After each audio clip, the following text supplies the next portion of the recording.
Hi, Ivan and Adam. Oh, wait, Adam's Tim Morning. and Sandy. Hi, I'm sorry I was late. Hi, Adam and Sandy and Tim. I was a little late. Apologize. You know, those last 5 minutes before you do anything are always the shortest, you know. Then I ran in here. Oh my God, look at what time it is. Okay. Well, anyway, we had a wonderful session this morning with Patrick. Oh, Gary, here's the other Gary. I think, no, it's the same Gary. Ivan is here, and Sandy, how are you? Yes. Good. How are you? Sandy's had a wonderful dream last night that she shared with us. So did Gary, and yeah, it was wonderful. Hi, Tim. Okay. Well, Adam, why don't we start, because you intrigued us so much. If you could just tell us, you know, your story in just any way you want to, or however long you want it to be, or whatever. Because go ahead. Okay, yeah, happy to do so. So hello, everybody. Hello. So as I mentioned last time, I spent 27 years in a spiritual community, and it's a spiritual path called Kaf, and some of you may recognize that word. It's a letter of the Hebrew alphabet. It's also a card in the deck of the tarot. That's associated with strength, and it's a path that has its antecedents in the esoteric orders of Europe, which apparently received their knowledge from the Middle East during the Crusades. And the word kaf means the effort of the soul to attain union with God. So that's what I was doing in the community. And the kind of strange thing is that, like, maybe I never expected it to happen, but I actually had I had that experience. So I felt like I attained union with God. This was in October of last year. It was the most intense experience of my life. And it was associated with a lot of psychic phenomena, which is something that I've really never experienced before. And even in Kaf, it's really not encouraged. So I'm still having issues like integrating that into daily life. And just to give you some ideas of the types of things that I experienced or perceived, it felt like I went back to the beginning of the universe, to the point of the Big Bang, and perceived that all of the mythologies and religions of the world all originate from the same point. There's some pretty far out stuff to this. So I feel nervous about sharing it, but I'll do so. With a certain degree of trust. We talk a lot about like the dawning of the age of Aquarius, and there were various things that were going on in my personal life that sort of all came together to like create an extraordinary amount of pressure, which seemed to be like my whole life directed towards this moment of like sort of everything fusing, and part of that had to do with somebody, like I received a huge amount of like responsibilities in Kaf. Like I was on the leadership board of Kaf, which is like there's 5,000 people in the world in Kaf, and I started accompanying somebody who had undergone sexual abuse, and it's a kind of a long story, but some things which happened were like, I felt like my soul fused with the soul of that person. And she had, I don't know how much I should go into this. She had an abortion at one point, and had a vision after that where there was like a being that was descending to earth that didn't quite make it. And, in Kaf, we really don't go into these really psychic, esoteric type things, but there is a concept, and both in Kaf and also in other traditions, called Maitreya, which is like basically, I guess you could call it like sort of a savior type figure, not in a real vain, glorious way, but the way I perceived it in this experience that I had was that everybody has within them the potential for awakening. So that was the basic gist of it.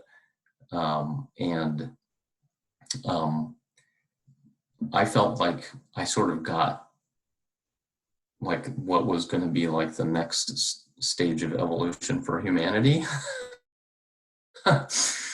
And for like maybe like the next 3,000 years or something, but that I was going to have to try to materialize that somehow in the what you might call the dense plane of human existence. And so since October, I've been experiencing what that means. I left the community to live as just an ordinary person. And just, encountering all the sort of human emotions and life challenges and things that anybody has to face, with at the same time this very profound like spiritual realization or perception or insight, has been extremely challenging,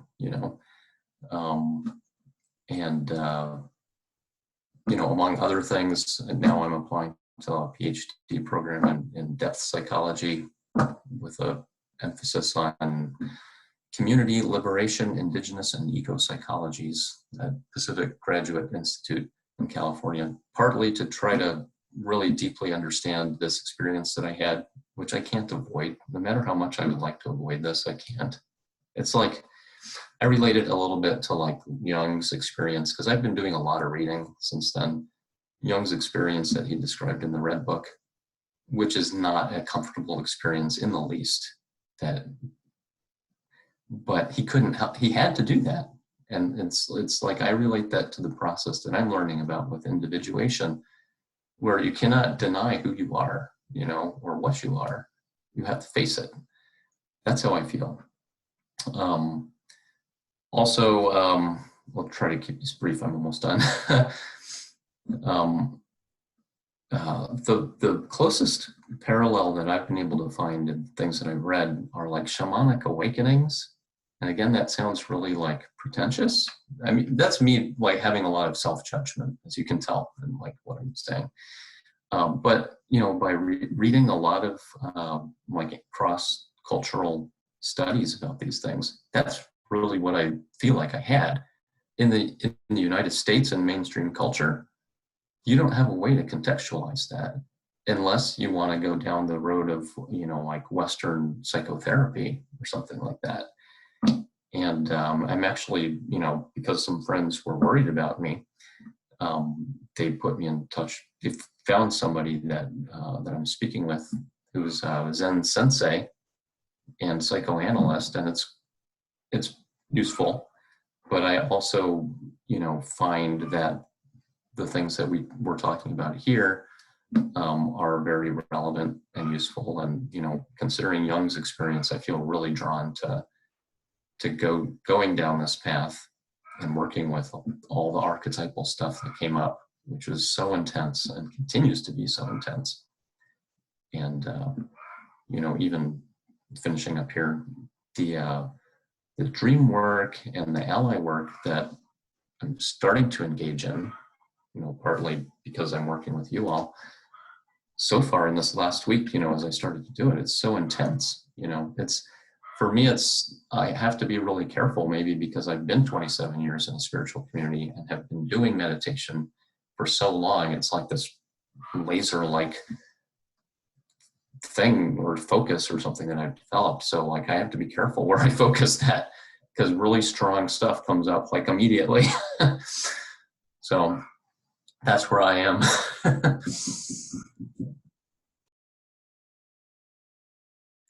And it's is very powerful, and it's, you know, um, it's kind of on the road to Damascus experience, where you fall off your horse. And was there anything that precipitated it, or was it a spontaneous occurrence that of some type of a visionary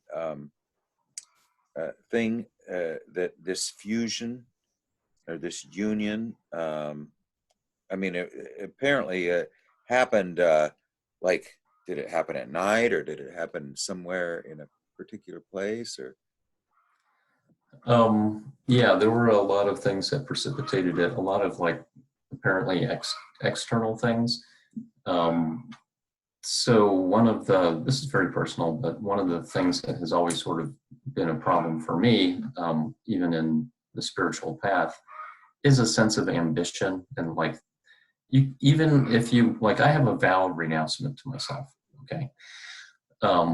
Even with that, I realized that ambition was driving my life. It was like climbing the corporate ladder of the spiritual structure, you know? And in May, I was assigned to the governing body of COF. It was like, you know, culmination of like what you think is going to bring you happiness, to put it in sort of a simplistic way. So that happened, but at the same time, that coincided with, there was an election process in COF where the spiritual director of COF is elected. And okay, this is a spiritual path, right? We're supposed to be like on the vanguard of humanity as far as like ethics and morals go. And the election was a disaster. It was people were very upset about the process, you know, people apparently trying to manipulate others and things like that. So it was a lot to take in. I'm, you know, very good friends with the two prior spiritual directors of COF, and they seem to be vying with each other with their respective candidates. And then I was on the governing body. I was placed on the governing body of COF. It's supposed to be such a culmination of your like life experience, and then I have people looking at me with suspicion as if maybe I was in collusion. And in a way I was, because I was such a yes man while I was in the community all this time, because I was ambitious, you know. So having to face that, then as I mentioned, you know, accompanying somebody with her experience of sexual abuse in COF, like this may make COF sound like a horrible thing. It's really not. We're just, they and we are just human beings like everybody else. But it's like, people have a hard time realizing that. It doesn't invalidate a spiritual quest, but if you don't recognize your human qualities, it can get really out of hand, I think, as part of it. So I was accompanying this woman. We had that intense experience of union. You know, now she's like my life partner. And there were other things, you know, I was CEO of the company in the community that sustained the community. And we were going through a lot of, one of the main members of the community and the business, because of what happened with the election, decided to leave and join the Zen monastery, which put me in an extremely uncomfortable position, because we were trying to sell off a part of the business that he had the most insight into. Anyway, these are a lot of details, you know. But I was under an extraordinary amount of pressure. And what happened was, over a period of weeks, but concentrated during a period when one of the former spiritual directors of COF was in the community, and the one whose candidate had lost And here I'm like on the opposing side, apparently, is the candidate who won appointed me to the governing body of COF. So it's like this intense, like I was trying to maintain a state of union in COF because there was so much animosity, and it all came to a point inside of myself, and it all seemed to fuse, you know. And there were like 3 words that came to me as like what humanity has to sort of experience over the next eon, maybe. And they were union, reconciliation, and fusion, as if there are these opposing forces in ourselves, these pairs of opposites that we need to learn to reconcile, you know. And once we do, it can fuse. This doesn't mean like a life of mortification and renouncement. It means accepting who we are and what we really want to do, and it's okay. You know, there's a lot of like sort of repressive tendencies in Western civilization and in the patriarchal culture and things like that, which, as good as COF is, it has some of that stuff. So I've been having to deal with that as well. So, you know, I don't want to dominate this conversation. But Adam, I'm really intrigued with this because it so parallels an experience I had this winter. And just hearing you talk about it, it absolutely underlines my own experience, where it's indescribable. There's no, you know, as soon as you start talking about it, it sounds extremely grandiose, and yet you can't deny what has happened. And also, the thing that frustrated me so much is there's no place to talk about it.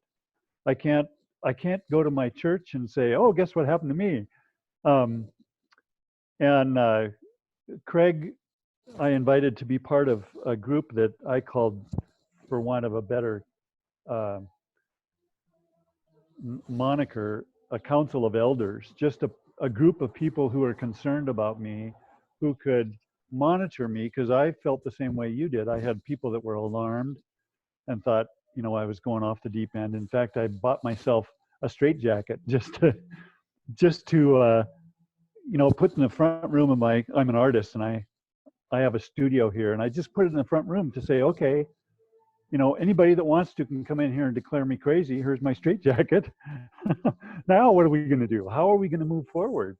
And I'm totally with you. There's this movement that we have to move humanity forward. We have to evolve, and we are at this critical juncture where we're either going to extinct ourselves, or we are going to evolve. Those are the only 2 options.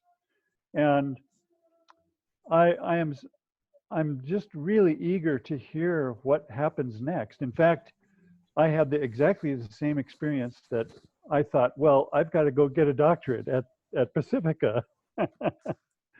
oh no. Amazing. Yeah. Because Yeah. what else do you do?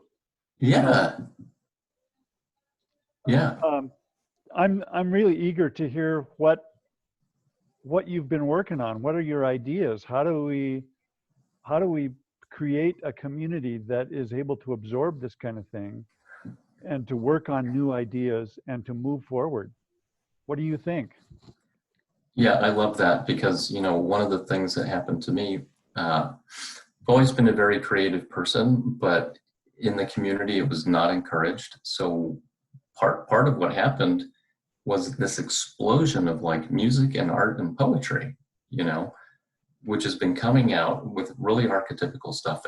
And Tim, I know that, you know, because of the meeting last time, it was mentioned that you're an artist. So I went to your website, and yeah, you know, I would love to explore this further, and I want to, and I feel like it's necessary, because I felt the exact same thing. Like, this stuff happened during the period of Indigenous Peoples Day, and it sounds like so vain, you know, glorious, but it's like I felt exactly the same thing, that we're on the edge of a precipice, that because of the way that, I don't want to exteriorize it too much because it's in me too, but it's like this Western colonial patriarchal culture, which has sidelined indigenous ways of relating to the world, destroyed them. This is not theoretical stuff. It's an incredible trauma that has occurred for people. And unfortunately, I feel like we've really lost our connection to the earth, you know. And that's like the generative sacred feminine. So like, how do we get that back? And I don't want to appropriate, you know, native cultures. At the same time, I feel like I need to connect with them. So like, who can I talk to? Because I really want to talk, you know, like one of the things that I perceived was like the sun dance is something that can happen in a person's heart. You don't have to have an exterior ritual for that. But, you know, who do I talk to about that? I would love to talk to a Native American elder about that, because I feel like I need to connect, but how? You know, so again, the Pacifica thing, maybe that could get me in contact with people. Or Go ahead, Stuart. Did you? Oh, there you go. All right, Stuart, you're still muted. I'm sorry. Go ahead. I'm very interested in hearing this because, you know, it resonates so closely with my journey as well. I had these experiences, you know, which was the beginning of my process, set me on a path. But over the years, I mean, they have continued. I've had many experiences of similar type transcendent experiences. But over the years, I suppose one of the things that I realized was that we can, you know, we can move inwards with them, or we can move outwards with them.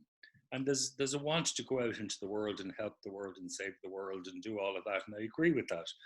That's a natural empathic response to what we see out there when we begin to see it. But also to work inwardly with these experiences is perhaps more valid, because sharpening the knife, okay, or sharpening the needle, you know, people do not know what this means until they begin to sharpen their own needle or their own knife. And then they begin to realize, my God, look at where I was and look at where I am after that piece of work or that period of process. And the process continues and the sharpening continues in an ever refining type of polishing the stone, polishing the stone, polishing the stone. And more qualities begin to emerge into ourselves, and that inspires us to act on out into the world. Now, if we sort of take the distraction of going out into the world perhaps too soon, well then the energy is to my mind being spent in the wrong direction. We have to learn to contain this within ourselves and allow the process to complete itself to some extent, so that we then begin to see what is necessary and what is not necessary in terms of our actions in the world. You see, so I think it's very wise to have a space where people can share about these experiences. I think that's hugely needed, but I think it's a very specific space. It would need to be a private space, not perhaps one exactly like this, which is open to all, and to have certain sort of guidelines placed around it, so that there's sort of an ongoing respect of people's individual stories as they share those stories in. And also, you know, by virtue of everybody responding, me responding, there's also a therapeutic element that's going to naturally emerge within a group like that. So there needs to be certain sort of, you know, perhaps loose guidelines around what way a group like that works. You know, what is the purpose of it? Just having like for the group to have its own sense of purpose, I think would be very, very important. But I think you're introducing something, because the more you speak about these type of experiences, the more you're going to find that people have had them and that they don't know really what to do with them. Because, you know, I've gone on a search of all different philosophies over the years to find out and to try to understand what it was that happened and what is it that's happening. And that's still going on. And the discovery uncovery is still occurring. The development of myself with myself is still occurring. So, I think we need to take the culture out of it and put the individual into it and see it as an individual journey rather than a journey to go out and heal a country or heal a nation or heal the world, which I think is more of an acting out, perhaps too soon. Because just one more thing, and then I'll stop on this. I feel that when energy is ready, it will create its own response. We don't need to push anything. It will naturally open its own door and flow in whatever direction it needs to flow in. It's not our choice. So that would be my piece on it. Yes. Can I also share something? I'm not going to share my experience as such, but I did have some experience, and I always said to myself, when can I share this experience? Because there's a sort of it's like a secret you don't want to share. And this secret is it's so intimate, it's so personal, and along with it is come also a wounding of the ego. So it's not necessarily just an inflation as such, it's more of the wounded, it's a defeat of some sort. But a few days ago I had a dream which, because I always ask myself, can I talk about these experiences and so on. And in my dream I was in a seminar room and I was cleaning the floor. And I was cleaning the floor because I was making ready for Dalai Lama to come and speak, basically. And so I'm not saying I am Dalai Lama, but it was a green light for me, so it was a green light for me to talk about, because in Buddhism, we talk about pure consciousness, and everyone has all this different meaning and so on, but this union with the divine as such, it's it's a wounding of the ego. And there's a great lecture on it by Edward Edinger called The Encounter with a Greater Personality on YouTube. And that was quite helpful for a start. But other poetry, I don't know if you read Rumi's poetry, in Yes. which he that's what yeah. And so these people, so this is nothing new, like the union of the divine. It's always been happening. And the thing is that it's so weird that, out there in other parts of the world is such a, like, yeah, okay, so like, but here it's just so repressed, it's just so taken away from us. And so it's sad to see, but it's nice to see it more and more people are coming out.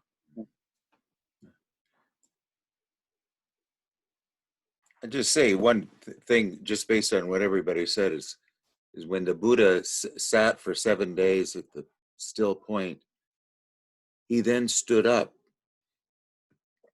and looked at the place where he had sat for 7 days, relating and integrating, relating and integrating. He's bringing it down to the level of the body, And the other image of the obsidian stone, Marie-Louise von Franz has this, where there's a bear who is smoothing the obsidian stone, and he's doing it, smoothing out the stone, based on the turmoil of relating to the outer world. I mean, this was the symbol to her of we all smooth our stone by our relatedness to the outer world. And I had a kind of event this morning, this week, where I did a I Ching on it because it was kind of disturbing. And the I Ching said that if you turn, you get the bigger revelation by not leaving the turmoil of the world. If you leave the turmoil of the world, then you it's sort of, well, what's the difference between being and becoming? I mean, that was something we had this morning discussing, that being and becoming are is there's the systole and diastole. It's the introversion, and then there's embracing the whole world. And there has to be this rhythm, but it's the relating and integrating, relating and integrating. But anyway, yeah, this is a big topic. I mean, we can we can discuss this other stuff next week if you guys want to keep talking about it. And Jordy and Jan and everybody, feel free to jump in as well. I want to respond to a little of what Stuart was talking about, the individual situation versus the collective situation. And in my experience, so much of my sense of responsibility has to do with the collective. And I agree with you, Stuart, that we don't want to jump too early. We don't want to take it out into the world too early. And I also am feeling this mounting crisis that needs an immediate response. And so much of my own experience was kind of a conflict between the individual and the collective. And I feel very much like I don't need so much integration personally as I need to be part of the integration of the collective. That there's something about all of us that we have this creative capacity, and together we can create something that moves evolution forward. So I don't know, I just feel like both of those are happening at once, and then we need to respond to both of them. We have to be in harmony with the Tao, though, before we can bring harmony to the outer world, I think is what Stuart is saying. That's the sort of the Rainmaker story. If we go out to the outer world to heal the outer world, and we're not in harmony with the Tao, then I don't know what happens. What would that? Greg. Yeah, go ahead. My response to that, yeah, Tim, absolutely is what I would say to you on that. And also, when I look out into the world and I see the great need in the world, who is it that's seeing? Who is it that's experiencing the disruption? So to take this inner experience and bring its qualities out into the outer world to satisfy who? My sense of anxiety, my sense of grief, whereas to hold it that little bit longer and to work on it, work with it, let it work on me, is sharpening the needle. But in the beginning, I didn't even know that process could happen. I've had the blowout experience. My awareness is inflated with this experience, and I want to act. I suddenly have the power of seeing. I suddenly have the power of feeling more deeply. And there's a natural want to go in the direction that I've always gone with, to become the parent, to become the savior, to become the facilitator, the helper, and to use it in that way.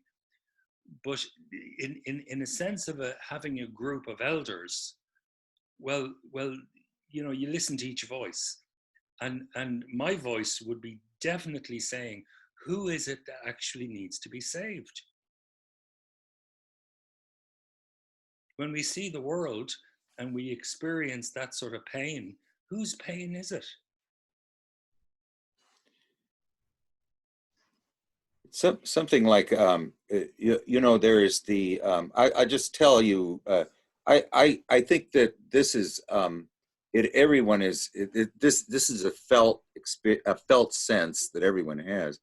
But one thing in China, in times of prosperity, everyone's a Confucian, and in times of poverty, everyone's a Taoist, you know. And so there is this sense of, in Taoism, it's called Wu Wei, you know, where they will, if they want to remove a big obstacle from a stream, the Taoist says, well, wait 400 years, it will go away of itself. Where the Confucian is going to get a great big thing and move it out. So it is the difference between using resonance and using direct action. There's a wonderful story I think I've told before where Nicodemus, who's mentioned in the book of John, had this vision of a burning tree. This is an alchemical tree, so it's being lent the attention of ego awareness, or it is cooking or bring on fire by the ego being in dialogue with the inner world. And this tree has fruit, and when the fruit is ripe, when it dies, it's taken to an internal storehouse, and the resonance of that fruit changes the resonance of every tree that comes or fruit that comes after it. In other words, it actually alters the DNA. And this was kind of what Jung was saying is that that you can now I'm just saying this only as the puzzle of and Adam, I'd like you to speak with this, and then everybody maybe have a say on it. The puzzle of before we go out and do anything in the outer world. I mean, the rule of all doctors is do no harm. Are we in harmony with the Tao when we do it? And what would that be? What would we consider being in harmony with the Tao before we go out to heal? But Adam? Yeah, thanks, Craig. And unfortunately, I got distracted because Miles shared something very useful also. So I didn't get the whole image of the alchemical tree, which sounded interesting. I don't know Let me just tell you real quick. It was just this. There's a burning tree. Okay, that tree bears fruit. That's human beings, and when the fruit is harvested, it's put in the eternal storehouse of lived lives, and the resonance of each life alters the resonance of every fruit that comes afterwards. And so this was sort of a symbol of how the astrological ages develop, and how the God image evolves. Yeah. Okay, thanks. That's helpful. Yeah, and what Stuart and Tim are talking about is really relevant to me as well. I actually spoke with an alumnus of Pacifica yesterday morning because I'm in the application process, and she said, from speaking with you intuitively, I just want to ask if having been not in the spiritual community for 6 months is enough time before you plunge into something else. And again, this is very personal, but even with my new life partner, we're having some time apart because we both need, I just need to be able to stand on my own 2 feet. It's become evident. At the same time, how can I put this? I want to meditate and take in what Stuart said because it's important. It's a message that's being conveyed, and I don't want to just disregard it or something like that. But I do feel like there's something alchemical going on here that maybe taking that image that you just shared, Craig,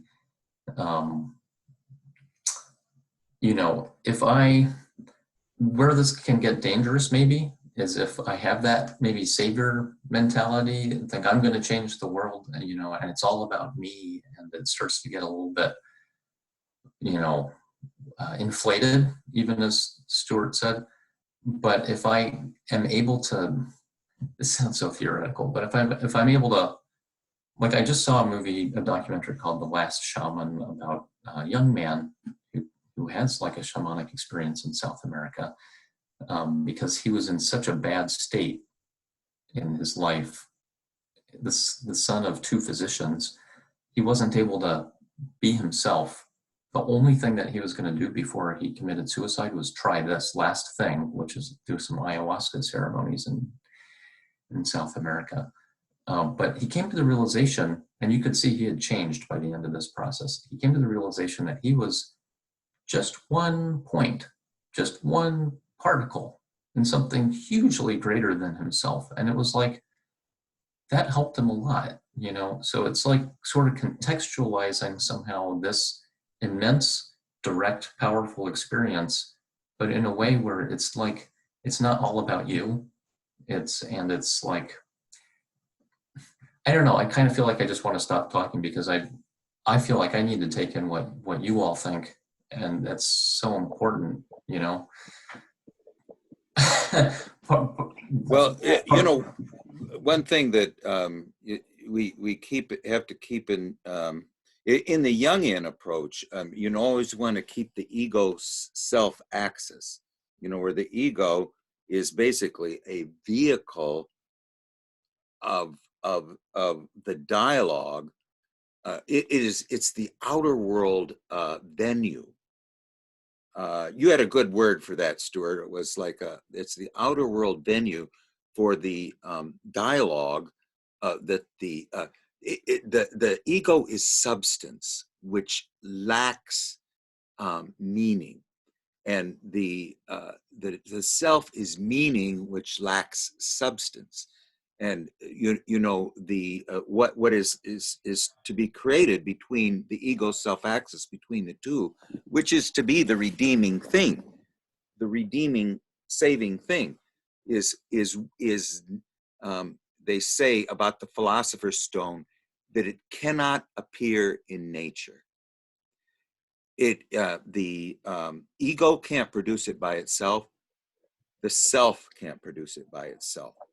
The only way that's the redeeming thing, the golden child, the philosopher's stone, can be produced is through the ego self-axis, and that is through the dialogue between the this outer, very directed type thinking, the very directed type thinking, and then over here you have this mythological thinking, you know, which is all the realm of images.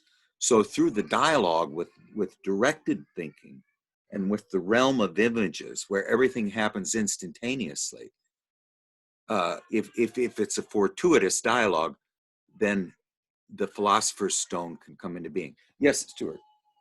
Right, just on this, the nature of the experience, if we look at that, the nature of a transcendent experience is to transcend us, obviously. So in the transcending of myself, my position, I need to re-experience, if you like, any unfinished business as it gets burnt off.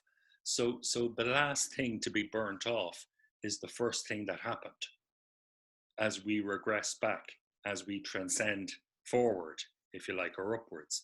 So the sort of tantrum type response of the child and the subservient response of the child, that sort of fighting with, you know, the onset of the heroic instinctual drive in us, and the onset of the subservient being of service, giving myself to the other in a different way. It's a hero of different clothes, if you like. Both of those things need to be looked at. It's like the psychology of the transcendent is different than the psychology of the ego. Now, in looking at the very early stuff, even the perinatal stuff that goes on within us that gives rise to the ego, all of that has to be brought in to be looked at before the person is clear to go out and act. If it's not that they shouldn't or they mustn't or anything like that, but in going out early, what is going to happen inevitably is you're going to set yourself up. Do you see? And it doesn't mean, well, that's a bad thing. It just means, well, that's a different type of experience that happens next. And that's all. Either way, that unfinished stuff will come back until it's looked at, dealt with, and put aside. So I'd always be saying, give it another month, give it another month, give it another month, and then let it do its own business naturally. But that early stuff is very, very important because different people respond in different ways. And there it is. Can I also say something just very quickly? Yeah, I mean, in all religion, you cannot see God. You know, if you see God, you'll die. Basically, whether you go into Christianity, even Islam, even Prophet Muhammad has, you know, direct revelation of son. It was through, you know, angel Jibril. They call it Jibril, but Gabriel. But the question is, if you have still unified with the divine without going into psychosis, basically, you still have somewhat your essence are sort of drawn into the sort of this infinite pure consciousness of bliss and ecstasy, if you like, and you come out from that. I mean, that's a very hard thing to do because you are wounded. Basically, your ego is a wounded, and so like Greg said, from a Jungian perspective, is to integrate the experience rather than necessarily go and dive in again. You know, it's to integrate what has just been or what just has happened to the person, and it can only be done so with an intact ego. Otherwise, the sugar, you know, in the coffee totally sort of loses it. And yes, that's perhaps I want to add. You know, that's why you have angels to connect. You know, you have the angel The seventh, Hermes. yeah. It's the seventh chakra is, you know, the sixth chakra is where you behold the flame, and then the seventh chakra is where the moth flies into the flame. That is beholding. I mean, it's just a sense of dissolution. I mean, we keep talking about death. It's more of a everything is a transformation. Every death implies a rebirth, you know. But that is the sense of Jung said we would never in the West get past the heart chakra, you know, that we weren't capable of going of immolating like a moth, you know. But anyway, why don't we get a little bit from everybody, and then we can talk about. We might want to just talk a little bit about if anybody did any active imaginations this week too. But Adam, we more is to be revealed, I think, as well. Yeah, I mean, because this is and Tim too. Tim, when was your experience? Was it in what month did it occur? The very beginning of March. The very beginning of March of this year. Okay, and Yeah. Adam's was in October. Yeah. Okay, I just was hoping they didn't happen on the same day. Okay, Ivan, did you have any comments on anything? No. Okay, you're listening intently with your scientist mind, you know. I'm finding it really fascinating. I just don't think I have anything of value. I do feel inadequate. Seriously, as you know, one thing that Jeffrey Raff says is that there are winged people who fly up to heaven without any problems. He says, but sometimes they don't integrate very well, but they fly up to heaven very easily without any problems. And then there are the ladder people who can climb up rung by rung, you know, but at least they have an implement to get there, you know. And but it's clumsy carrying around the ladder, and they don't like carrying around the ladder. And then there are the rope people. I'm a rope person who have to do it hand over hand, you know, and it's a long, and I've actually had dreams about this where it's one at a time, you know. But anyway, Sandy, how about you? Do you have any comments? Thank you, Adam, for sharing. That was beautiful. unbelievable. I mean, it's just, I just taking it all in and really appreciating what you shared and what everyone shared, and I think it's important, and I just appreciate what you shared and what everyone's sharing. So thank you. It's a great learning experience. Gary, how about you? Yeah, so, and this isn't mine, but it's a lecture that I watched recently. And the thing that's really interesting about this is, I think there's a lot of question of like, well, okay, you have this, how do you bring it to the outer world and affect large changes? And that was really what this was about. And what they said is that, you need to talk about charisma. They said, Hollywood actors and stuff, they may have magnetism, they may be attractive, they may have fans, but they don't have charisma. And what charisma is it's a connection to the divine, to the divine inspiration. And then with that, you now need, a group of people, preferably large, who are discontent, because charisma only works with people that are unhappy with something, that are discontent, because otherwise the message will not appeal.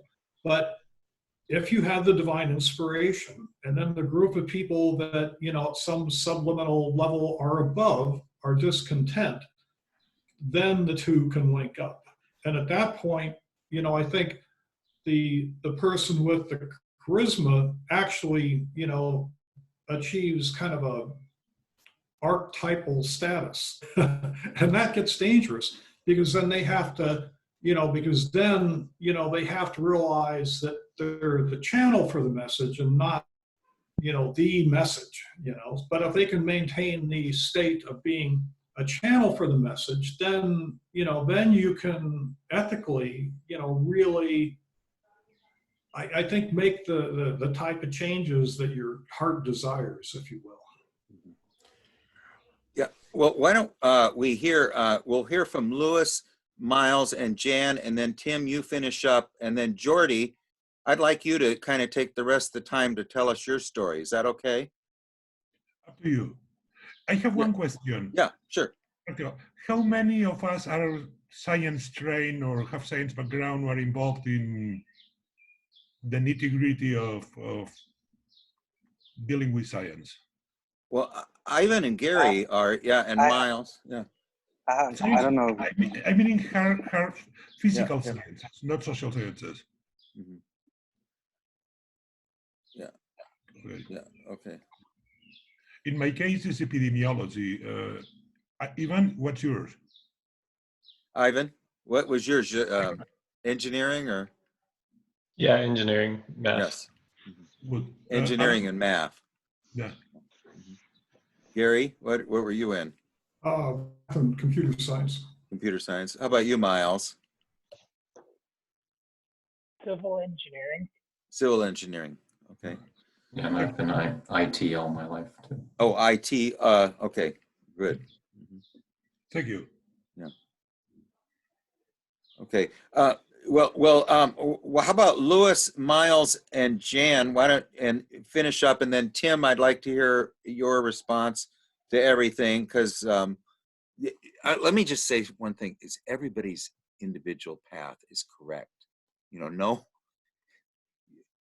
Alexander Solzhenitsyn always says, it's true. This is what he said when he went into the gulag. It's true when it happens to you. I mean, there's no, Jung said that when he would tell people about his experiences that he'd had, he was reluctant to speak of them. And when he would tell them, they'd say, well, I have not had such experiences. And he says, well, I'm sorry, I have. In other words, it's undeniable. So, Louis, what do you have to say? Well, it's an interesting fact that generally speaking, you have introverts and you have extroverts. Mm-hmm. And yes. the one always thinks that the other is beneath them. True. And the introvert will stress being with themselves and meditation, whereas the extrovert is out there embracing the so-called outer world. But the fact is they're both essential and equally necessary. There are plenty of extroverts who have never taken a moment to look within themselves, but there's plenty of introverts who have never adapted to the outside world.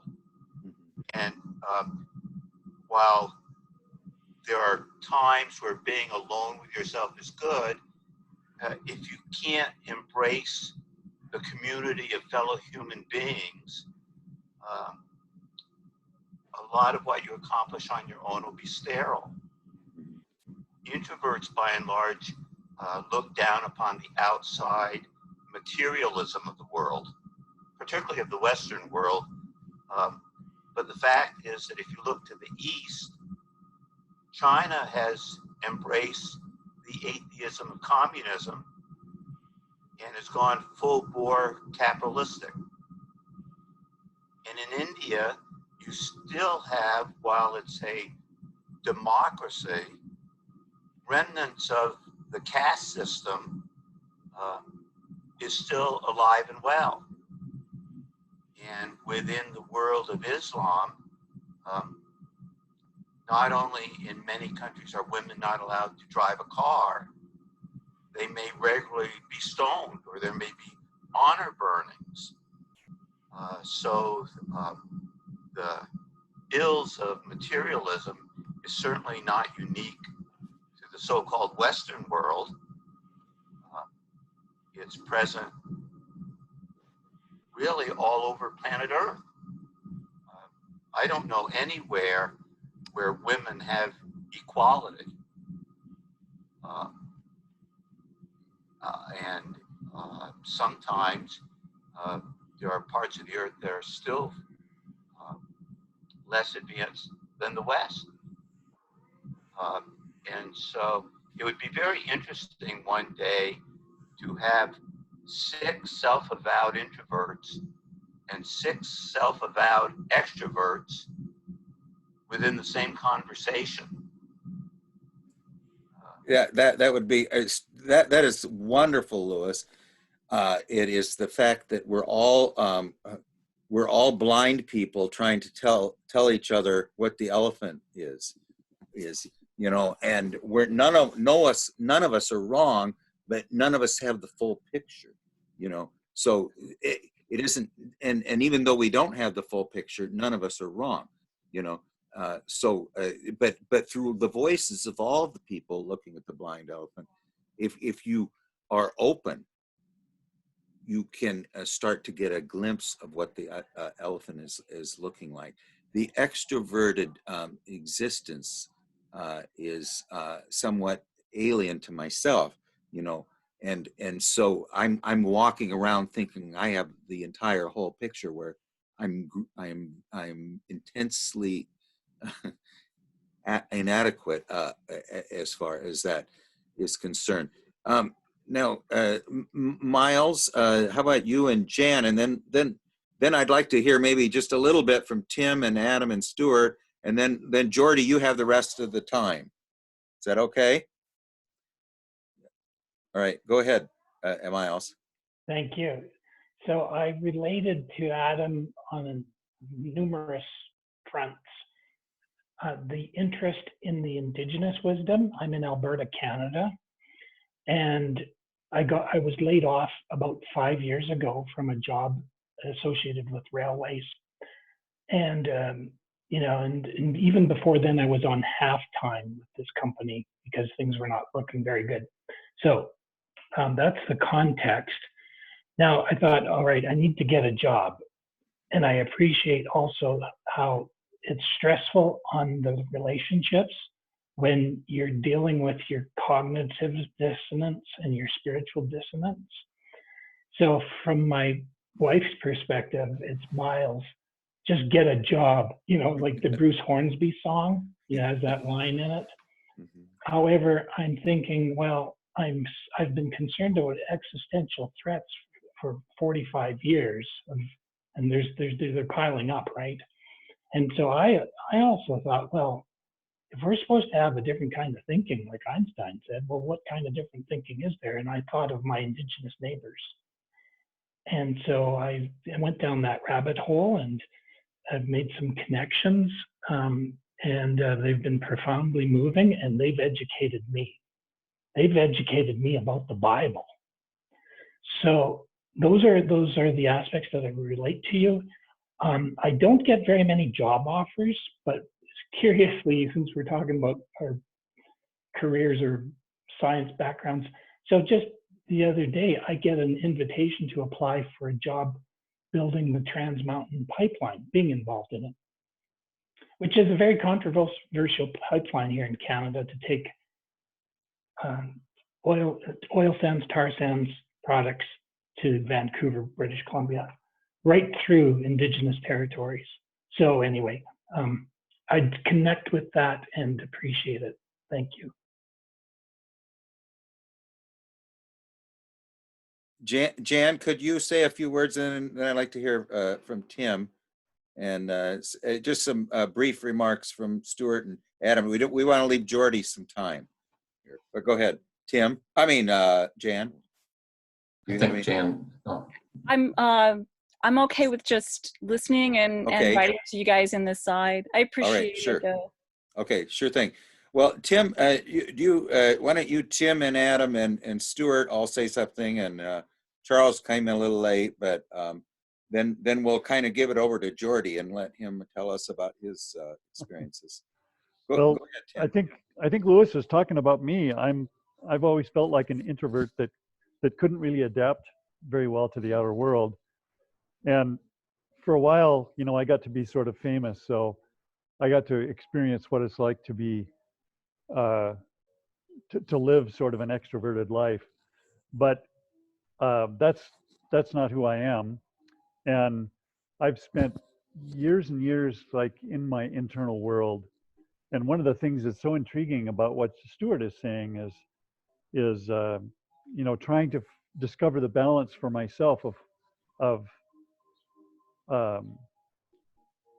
the distinction between the inner and the outer in terms of action.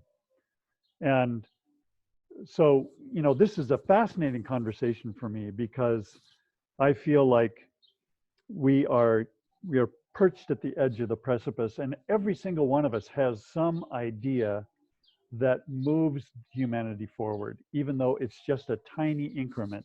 You know, it's 1 millimeter for each one of us, but we're all kind of moving a little bit forward.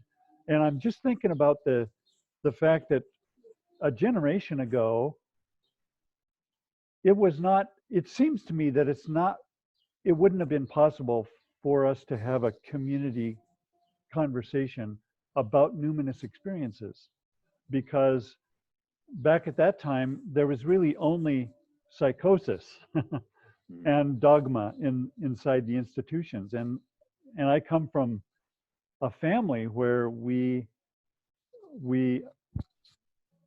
embraced people who were right on the edge of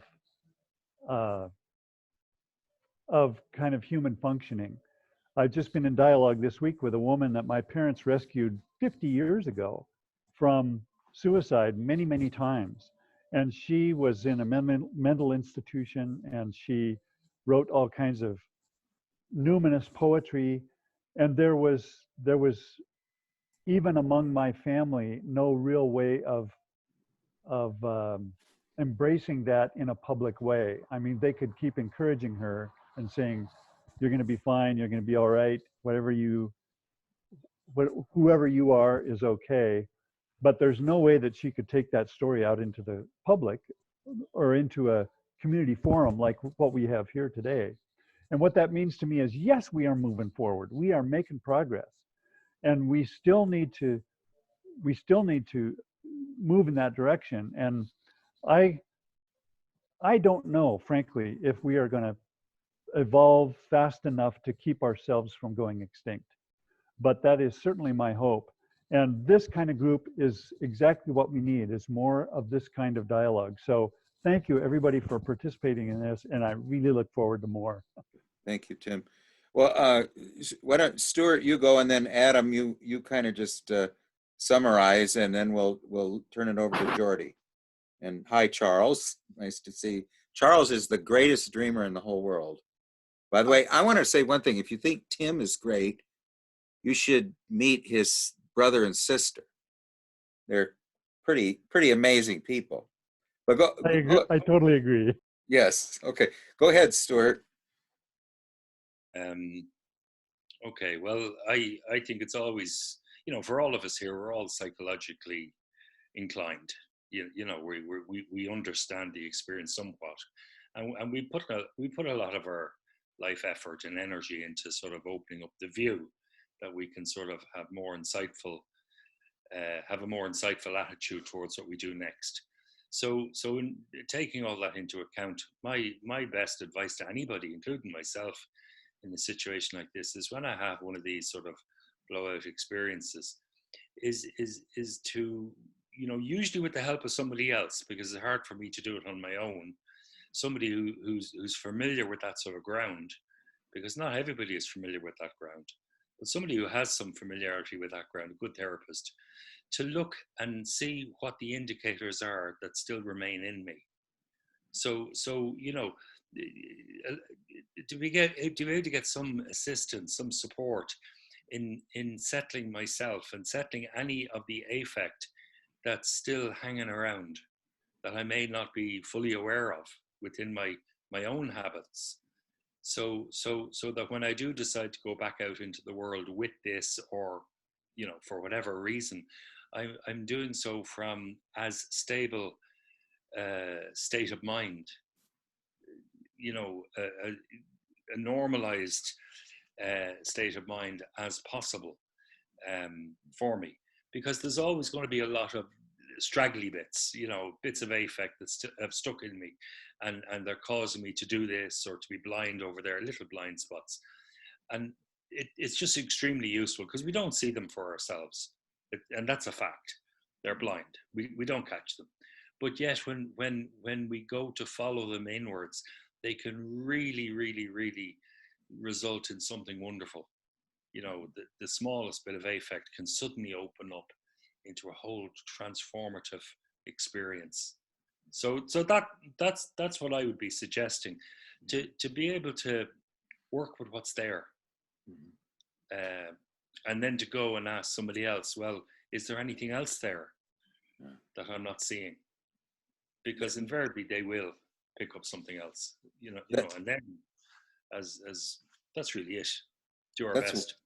That's what Jung did, and he eventually found it in alchemy. I mean, what's the historical antecedents of this? He used to keep a gun in his drawer. This was from his son, said this, that he had a gun in his drawer, and he kept it there because if he went over the edge, he was gonna shoot himself, But so that he was trying very hard to orient himself. He kept telling himself over and over, I'm a psychologist. I live at 228 Seestrasse in Kusnacht. I have a wife and 5 children. I mean, he'd say this over and over again, and so he needed to find a historical antecedent to it, because he was this one in a dream with his father, where they are going to see this guy named Uriah. His father takes and puts his head on the in obeisance on the stone floor, and Jung stops an inch short. I mean, because he was Prometheus, he wanted to keep his 2 feet on the ground. Adam, do you want to just summarize, and then we'll turn it over to Jordy? Yeah, I guess if to summarize, I would say that I know I shared a lot of profound stuff, and for me, all the reflections that everybody has offered and advice also are extremely valuable. I think probably each of us, is going to process all this stuff in their own in their own way. One thing I wanted to say to sort of, I resonate a little bit with what Stuart is saying, and in that I see like a huge amount of like early stuff in my life coming out that I'm needing to process as a result of, this experience so I'm meditating on that. I guess one question I have is, I think that this group is very good, and maybe this is the only way that it makes sense for us to connect with each other. But I'm also wondering, would it make sense for individuals to converse, outside the group about specific things, or if people feel comfortable with that? I'm not even sure if that would be good, but I feel like there may be opportunities for even collaboration in some ways, on some of this stuff. Yeah, Tim is doing a lot of work on this. I've never seen anybody as busy as him. One thing Stuart stresses that involved in this experience is dealing with our own grief. That we have to deal with our own grief after we have an experience like this. Jordy, what I thought we'll do is you say some kind of tell us just whatever you want to talk about.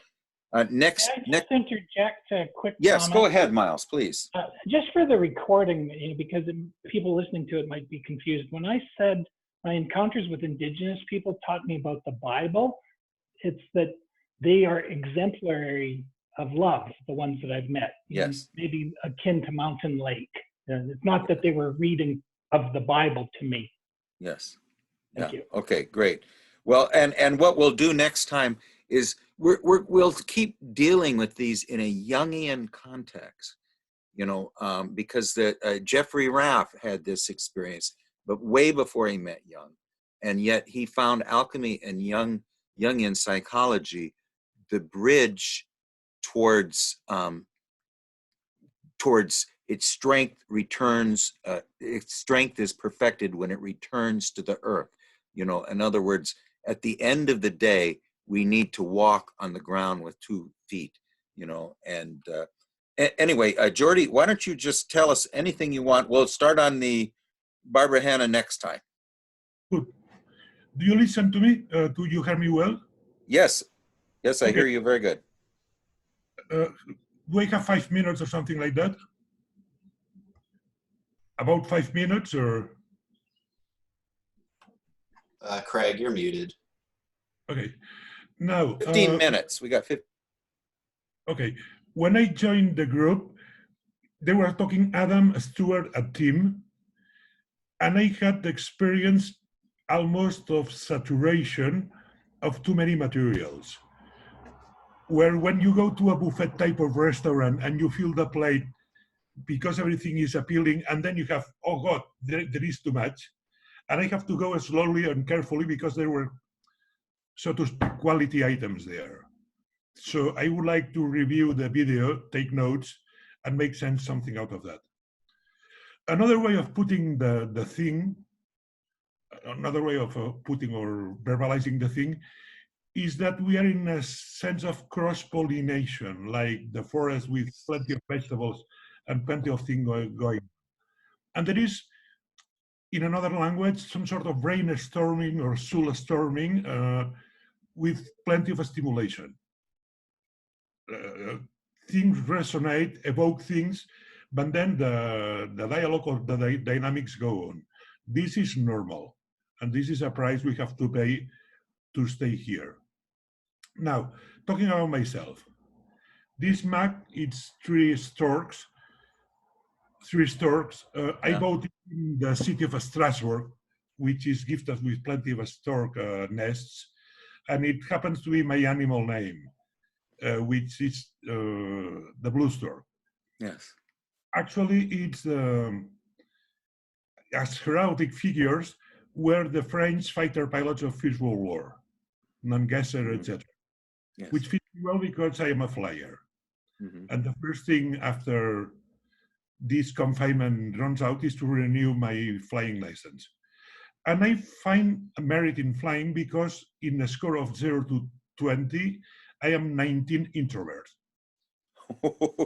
Me too. Yeah. So flying, mountaineering, scuba diving, and that type of thing keeps me to the toes and to be in open, silent, inner silent connection with nature, Mother Nature, or whatever, the element, which I found it enjoyable and healthy, balancing. In this sense, to have a permanent contact with reality, generally speaking, is, on my experience, is a good thing. Grounding in the sense of Wilhelm Reich or his students, Wilhelm Reich or Alexander Lowe and company. I mean, because if we don't have the feet on our ground, we get the risk of getting lost. Now, I jokingly say that I committed two main mistakes in my life, like the Western movie of Clint Eastwood. Well, the other one was not to kill him. That's not my case. The first mistake was to devote my life in public health when I could have been a good, say, internist or even a surgeon. And the second mistake was to work for government. I was recruited just out from my public health school. That's a joking comment to do at cocktail parties. But it's a life that has been fulfilling, not particularly stressful, and able to develop other things. Now, I am a skeptic by training. It was amazing that this bastard of yours, one of the George Bush, I don't know if he was the vice president of the Minister of Defense or something, who mentioned the unknowns. Mm-hmm. Mm-hmm. Well, that's Donald Rumsfeld, I think. Who? Donald Rumsfeld, I remember. Well, yeah. As they say, one of those bastards. You know? Now, my life is an experience of unknown unknowns, and that gives me skepticism and prudence.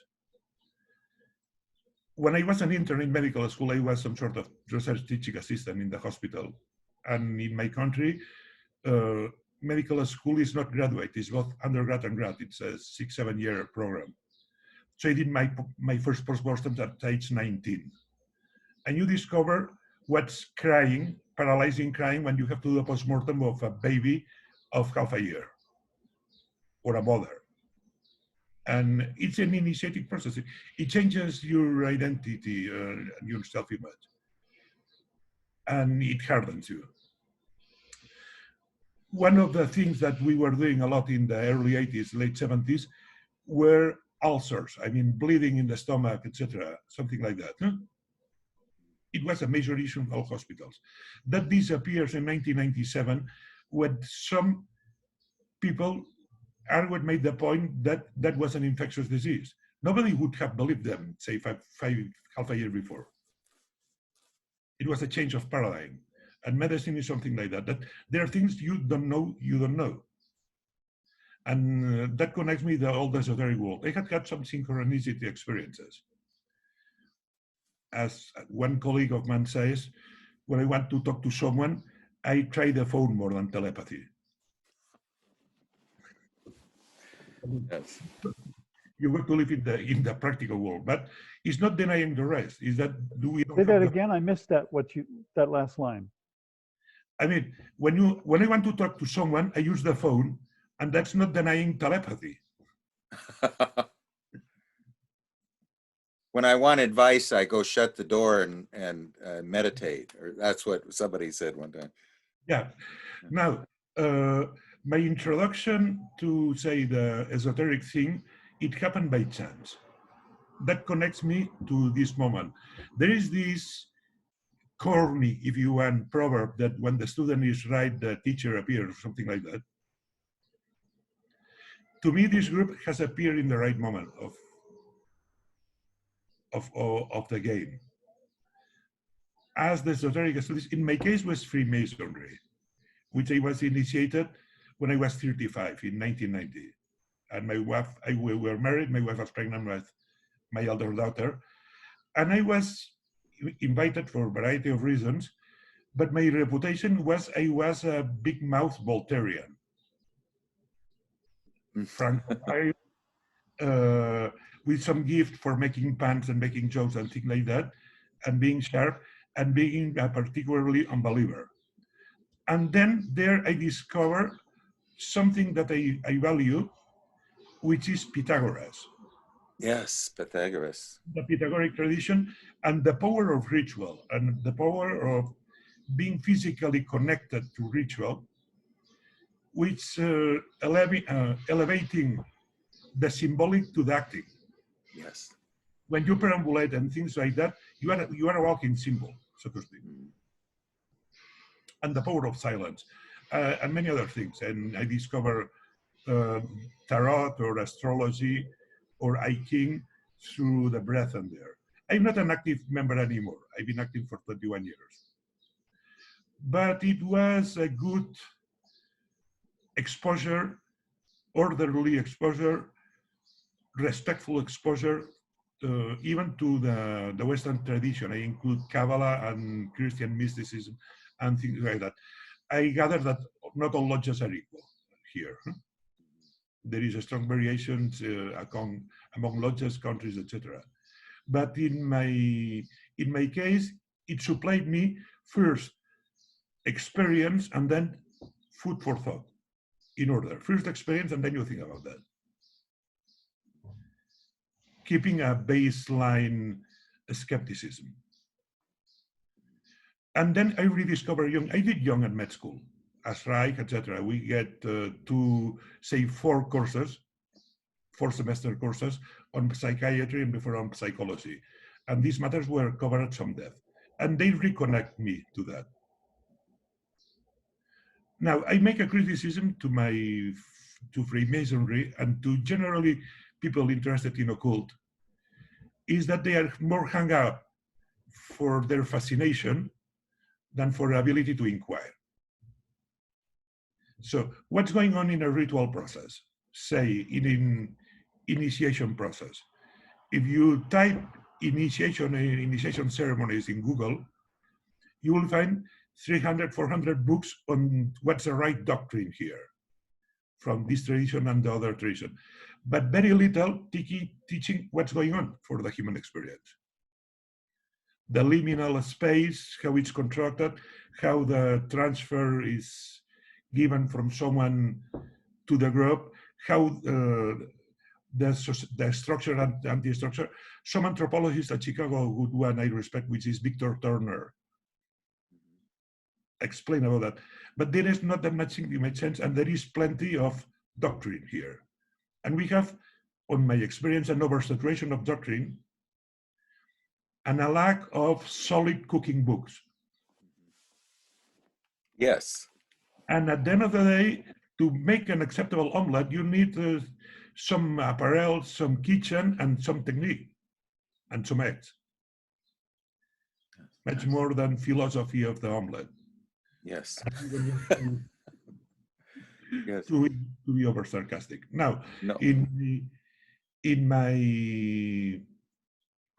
my process, I have to prepare to my senecticity, to be old. I am 65, and what I've done, my chores in life, like raising a family, making some savings, writing a couple of books, organizing a professional society, blah, blah, blah, that's already been done.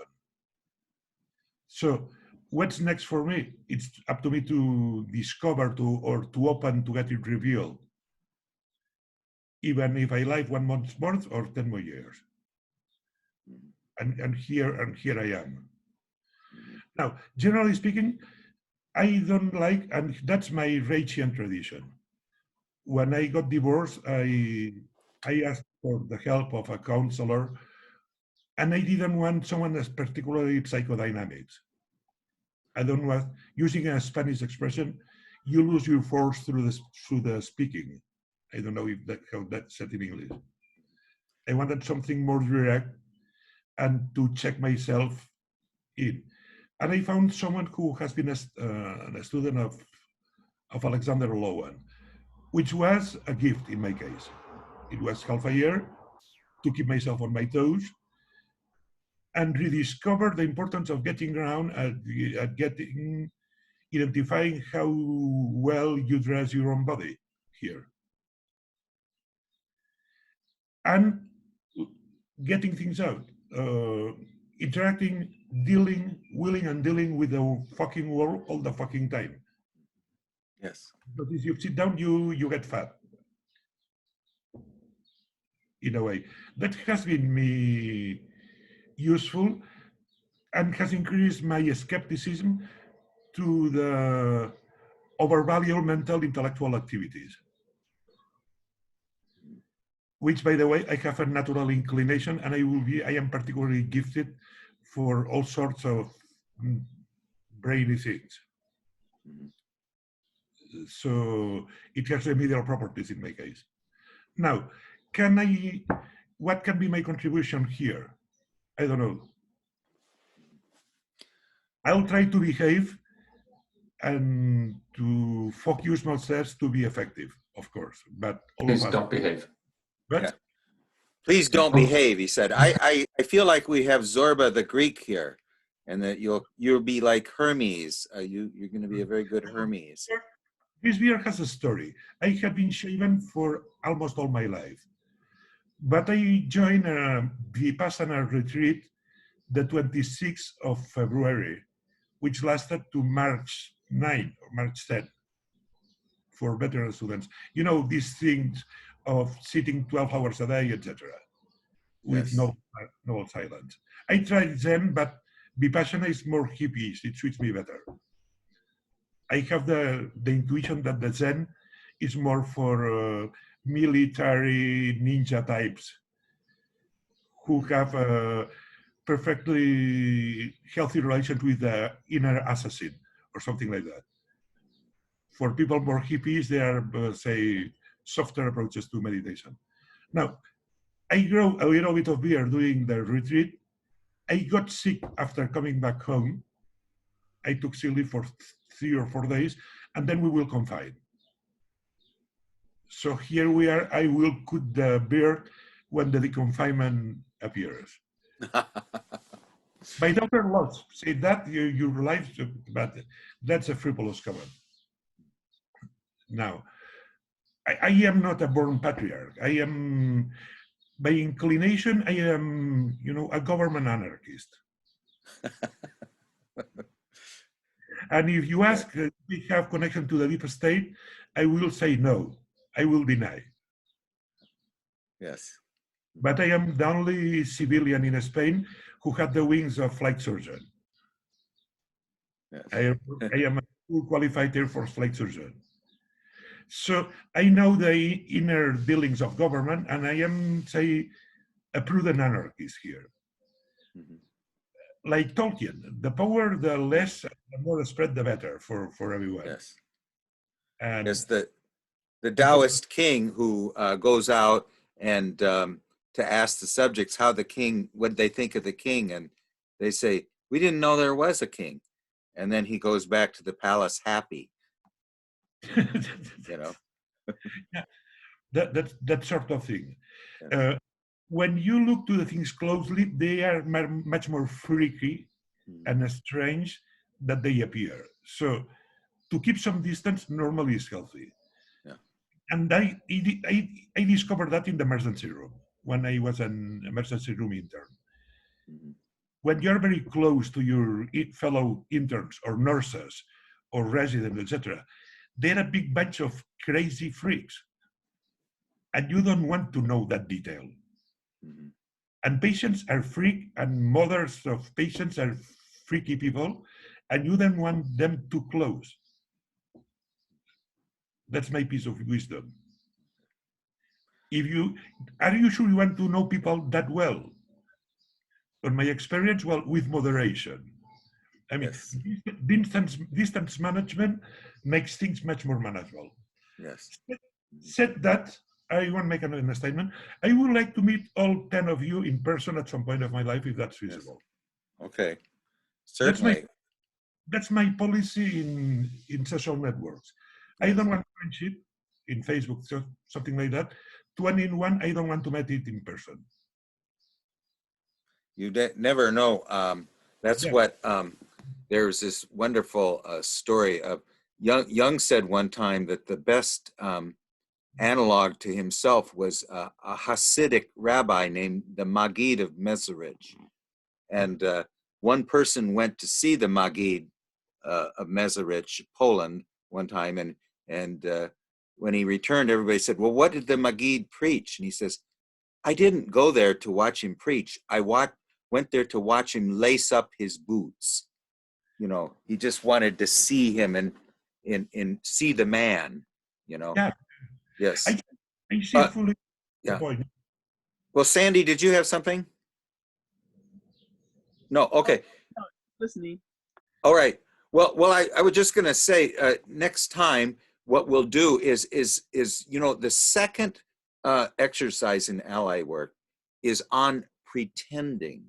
Now, I've been using that all week in my active imaginations. That means I go down and I'm every actor in the play. I'm the setting. I'm the trees. I'm everything, and I'm trying to lend my awareness to all of them. You're practicing the practice of developing an organ of perception in the unconscious or in the inner world.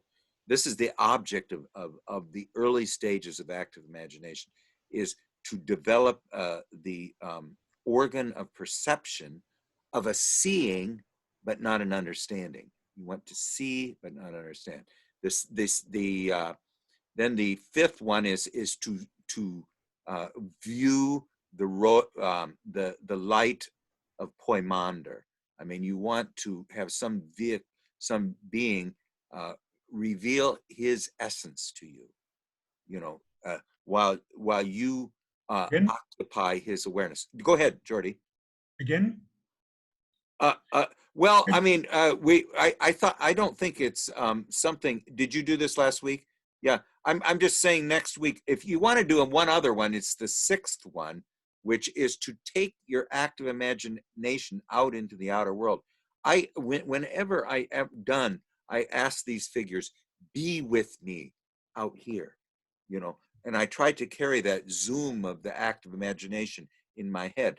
What Marie-Louise von Franz told Jeffrey Raff was that an individuated being who is one who's in active imagination all the time.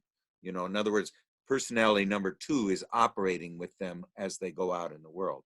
So yes, I mean, I would say what I'm doing, Jordy, is I do this same one, but I'm trying to apply at least those 3 lessons in each one, and it's not necessarily focused on it, but it's just to apply them. And I've had a wonderful week, and I'll tell you, I mean, I'd like everybody to report on their active imaginations, any insights they had. Like one where I go into the river, not me, but another figure, and then that figure becomes the river, and there's just one, the river and that inner personage are experiencing each other while I'm experiencing them experiencing each other. But anyway, we'll just go through those. Go ahead, Jordy. I need what you will call an active imagination remedial book for retarded dummies. Okay, now I am going to give you one. What I'm thinking the next book that we're going to do is... I insist retarded dummies. Yes, and I'll discuss this. I mean, the best thing I think a group like this has is to share the difficulties. All I see is darkness. All I hear is my own voice rattling around inside my head. You know, how is this active imagination? How do you break that spell and break through it to actually have this inner dialogue? But I have a book. It's by Joan Chodreau, and I thought that would be the next one we do, where she has a wonderful introduction to active imagination. And then we go through every work that Jung did on active imagination. One is from Memories, Dreams, and Reflections, Confrontation with the Unconscious. Another is the transcendent function, and then one from 2 essays. And I mean, and so it's kind of a one for dummies, but the beginning of it is really good. And plus, we'll talk about it. And I think rather than reading it in a book, it'd be nice to hear our own struggles. Yeah. What struggles we're having with it, because I've had plenty of struggles, and you know, I'm a rope person. I think Adam and Stuart are winged people, and maybe a few of you are ladder. I think Charles and Sandy are ladder people, but anyway. I'm definitely a winged person. Okay, you're a winged person. He's got more unconscious contents than he knows what to deal with.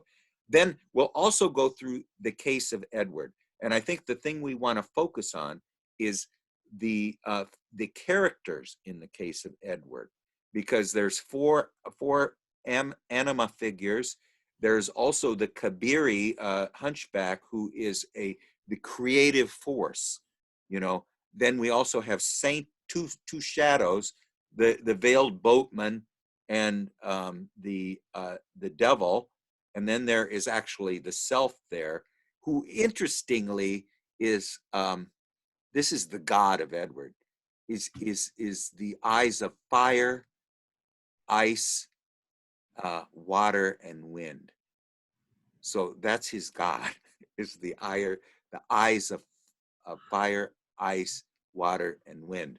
You know, and that's a very interesting thing. And then, of course, Four Eyes, who is this anima who doesn't care if Edward lives or dies.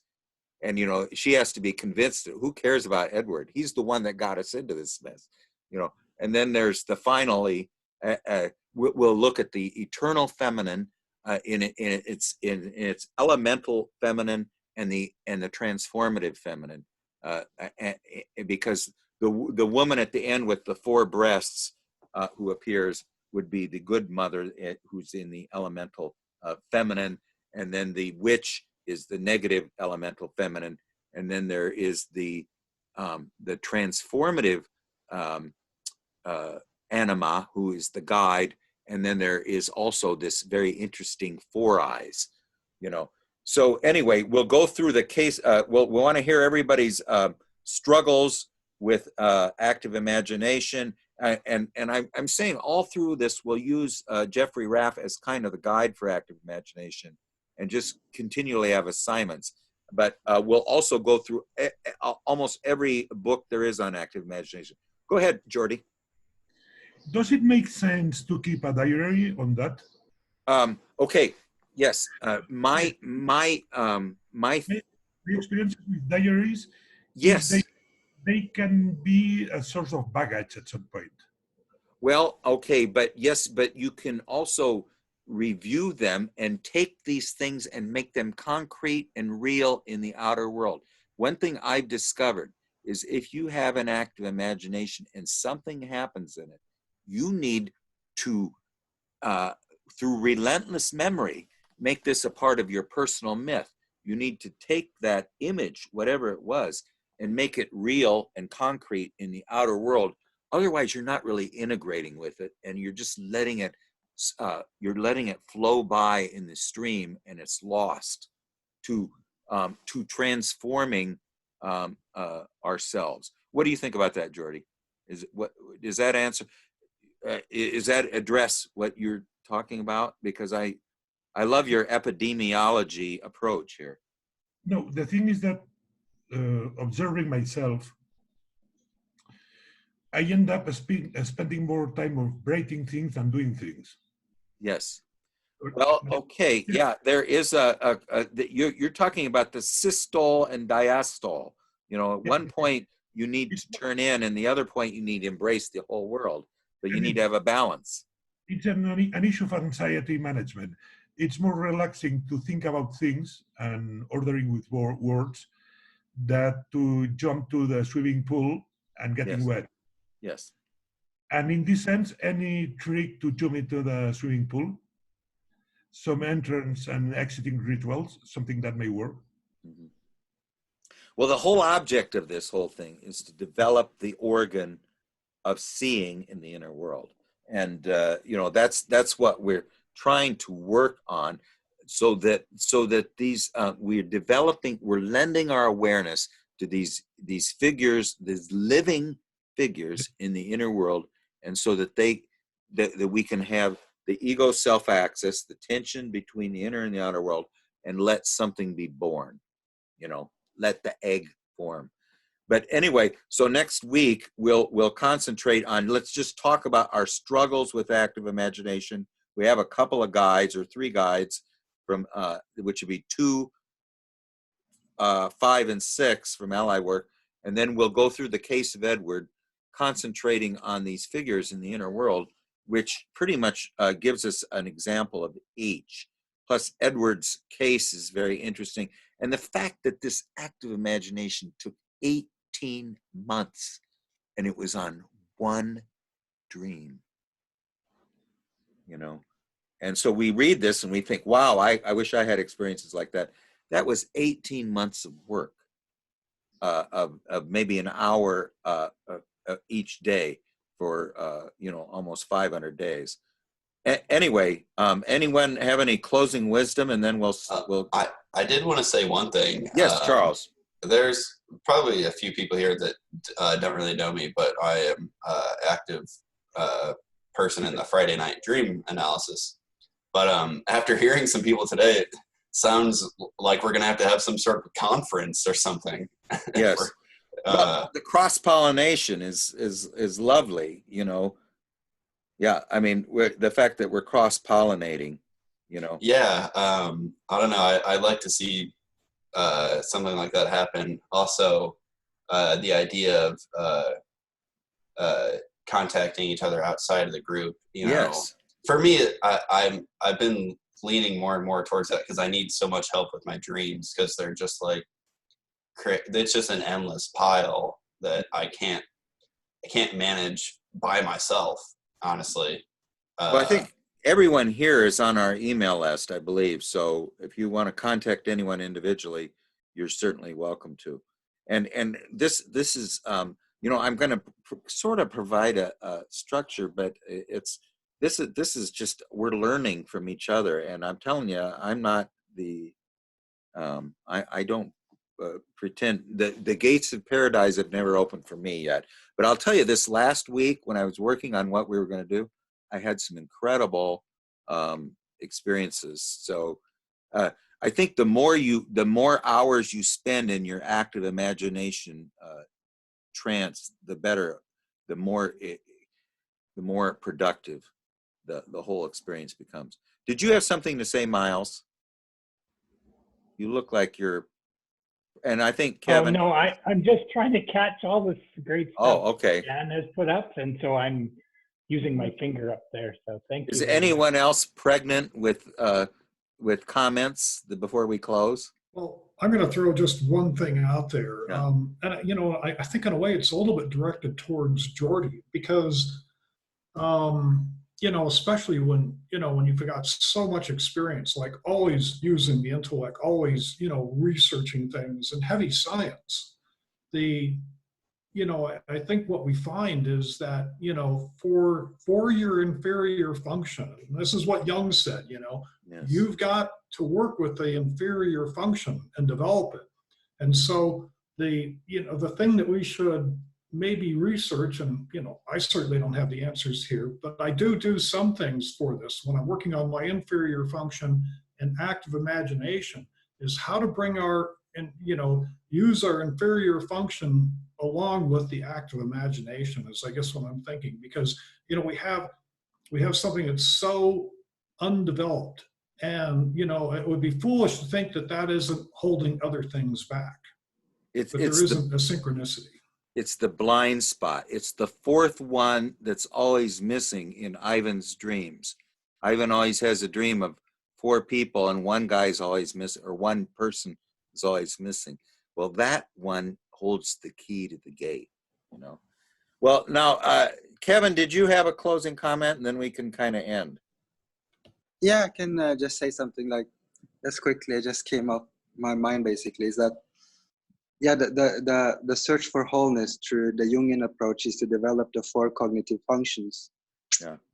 The 4 cognitive function is also the tool to dissect the reality as such. So you just end up with many questions, and there is some truth to the inferior function, obviously, to as a gateway to the unconscious. That's the left side. Now you can say the right side of it, but the left side of it is what I also which I think it's the Maharashi, and so yeah, sort of do Jungian approach, you know, trying to find wholeness through your cognitive means, but also do the other side, which is a direct approach, and do both of them, because the other side you can experience wholeness directly, straightforward, without having to dissect anything, basically. And so do both. Like, that's my thoughts. Yeah, the dreams always tell me the ego can't help me now, you know, that I'm lost, I'm trapped, there's no way out, you know, so what do I do now? And that is really the key to wisdom. Go ahead, majority. Well, I object to the term ego. Yes. Okay. The ego can't help me now. I mean, the conscious attitude can't help me now. Put it that way. The dominant conscious attitude is not the way to wholeness. What do you say about that? No, I agree, but I mean the semantics of the word ego, to me, systematically confounding. Is it, how about this? The awareness that has evolved out of our bodies and now no longer is connected to nature at all. That awareness within us that is willful and yet very separated from the original body, or it's separated out, and now it's that falcon that can't hear the falconer that's winding around it. Can I add something? Yeah. Go ahead, George. Why don't you finish your comment, and then Kevin. Yeah. Well, that could be matter for a 5-hour type of discussion. Yes. Okay. Yeah. Why don't we table that?